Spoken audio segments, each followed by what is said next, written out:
आपल्या फॅमिलीमध्ये किंवा आपल्या जवळच्या नातेवाईकामध्ये जर कुणाला कॅन्सर झाला तर आपल्या मनामध्ये एक शंकेची पाल चुकचुकते. अरे, आपल्याला तर होणार नाही ना हा कॅन्सर. हा एक कॅन्सर बाबतीचा मिथ आहे. चला तर जाणून घेऊया ह्याची सत्यता काय आहे. हे खरं आहे की काही कॅन्सर्स हे हेरिडिटरी असू शकतात, एका पिढीकडून दुसऱ्या पिढीकडे येऊ शकतात.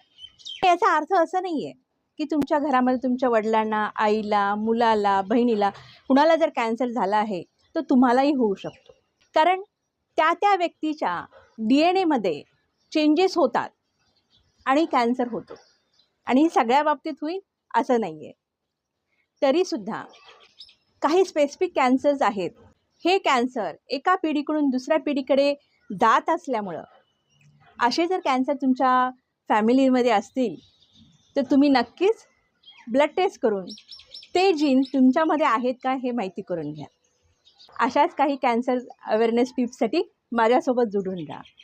माझ्या चॅनलचं नाव आहे journey to healing with doctor Sandhya.